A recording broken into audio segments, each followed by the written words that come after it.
All right, guys, this is number 31 through 35 on your Go formative. It's telling us that we have an equilateral triangle, and I'm measuring 12 on all of my sides here, so 12 all the way around. And it says that D, E, and F are the midpoints, so I know that these guys here, I'm actually creating mid segments here. And I know that DE, because DE is a mid-segment, it's going to be half of my third side. So I know that D is going to be half of BC, which is going to be 6. So this guy here is a 6. DF, the same thing. It's going to be half of the third side. So that guy is also 6. And FE is going to be half of AB, which is 6 again. It's asking us for the ratio of area of triangle ADE, so this guy up here on top, ADE, to my big triangle ABC. Now there is a shortcut, but if we don't know it, we would just have to figure out what our area is for this triangle. Now I know because this is a mid-segment, I'm going to get 6's all the way around. So I need to figure out the area of my triangle when I have side lengths of 6. Okay, so let's just say that I have my triangle, and it looks like this, where I have 6's all the way around, and I want to find the area. Well, I know area of a triangle is going to be equal to 1/2 my base times my height. So area is going to be equal to 1/2 my base. I know my base here is going to be 6, but I have to figure out what my height is. My height is this guy right here. It has to go perpendicular. So I have to figure that out, meaning this guy is going to be 3, and I'm going to use Pythagorean theorem to figure out what my x is. So I'm going to get x squared plus 3 squared is equal to 6 squared.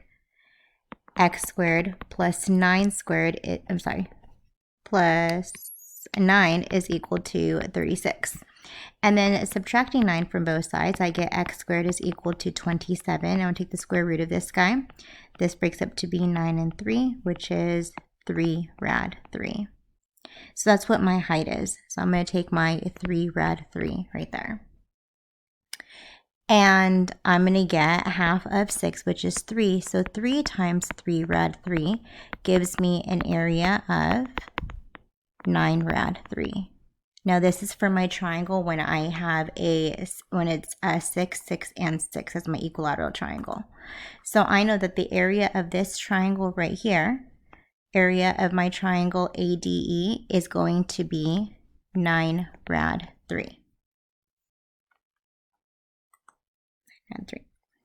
The next thing it wants us to do is figure out the area of triangle ABC. Well, for ABC, that's my big triangle, it has side lengths of 12 all the way around. So let's figure out what the area is of that guy. So when I have my area of this, I have 12, 12, 12, and the same idea. My area is going to be equal to 1/2 base times height. So my base here is going to have a base of 12, and I have to figure out what my height is. So I'm going to drop down in altitude, and I know this guy here is going to be a 6, and let's figure out what my height is. So I'm going to do h squared plus 6 squared is equal to 12 squared. Now I'm going to get h squared plus 36 is equal to 144. And I'm going to subtract 36 from both sides, and I get h squared is equal to 108. And then the square root of both of these. So 108 breaks to be 9 and 12. 12 breaks to be 4 and 3. So 4 is perfect. I have a 2. 9 is perfect. So I have a 3. And this guy is left inside, which means my h is equal to 6 rad 3. So 6 rad 3 is going to be my height. And I'm going to take half of 12, which is 6, times my 6 rad 3. So I get my area to be 36 rad 3. And that's for my triangle, my equilateral triangle with side lengths of 12. So this guy here is 36 rad 3. So if I want the ratio of area of this guy to this guy, I'm going to do 9 rad 3 over 36 rad 3. Well, rad 3 over rad 3, these guys cancel, and 9 over 36 reduces to 1 over 4. So you could enter it as 1 over 4, or you could do 1 to 4 that way, or 1 to 4 that way, and it would take all of your answers. Then it tells you the number of the balls in ADE appears to be 3. What's the ratio of ADE to the balls in ABC? Well, there's a total of 1, 2, 3, 4, 5, 6, 7, 8, 9, 10, 11, 12, 13, 14, 15. So that means I'm just going to do 3 to 15. And once I reduce that, I get 1, 2, 5.